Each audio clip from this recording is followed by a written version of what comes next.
and welcome to another edition of Savor the Flavor Weekly Recipes with Youngevity. My name is Colleen Walters and I'm going to walk you through an amazing chicken and sweet potato curry. I know a lot of people haven't cooked curries before, they're not sure how to do them, so I'm going to show you how simple and easy it is to make a curry at home.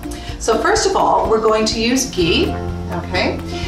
Ghee is basically cooking butter, let's say it like that. So we're going to use a little bit of ghee. You're going to get the recipes all on the download on our website. So we're going to use the ghee. We're going to, going to brown the onions. All right, so I'm going to put this on the pan in a little bit. We're going to brown the onions. And I'm going to add the Madras Spice right to the onions to give everything a beautiful, even flavor. And the Madras is an amazing blend inspired by India. And of course it's got coriander, cumin, turmeric, garlic, a little bit of mustard, some chili, some black pepper, sea salt, fenugreek, which gives it just a beautiful, authentic flavor, ginger, sweet paprika, cardamom, cassia, and clove. So we're going to have a full meal, very, very rich, earthy curry. So come back to us and we'll start the rest of the recipe. Okay, we're back. The onions have browned beautifully. They're sauteed with the curry, the Madras curry spice.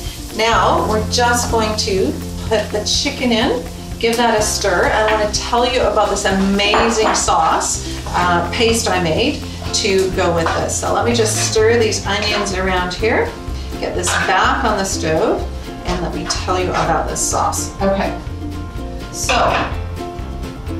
I hate jarred sauces.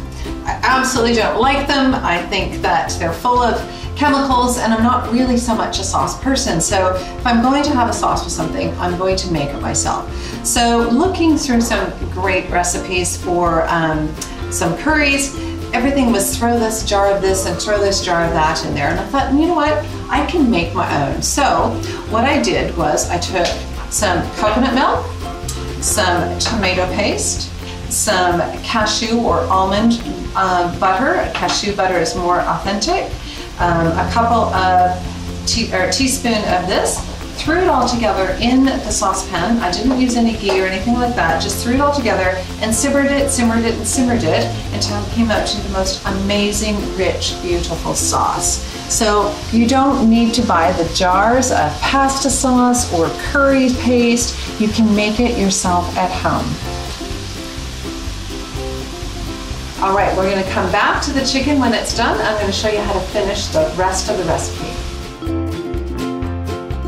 Okay, now we're back. We've just browned the chicken, added the beautiful homemade korma sauce, and now what I'm going to do is I'm going to thin out the sauce a little bit with some water, okay, and some cut up yam. Now what this is going to do, the water is going to help soften the yam there, and then a can of, now I've used little cherry tomatoes, but you can use chopped diced tomatoes, is absolutely fine.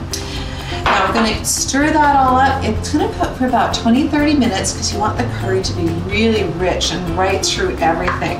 Now what you're going to do at the very end when you take it off is you're just going to fold the spinach in. You don't want it to get, you want it to just basically wilt, and then you serve it like that.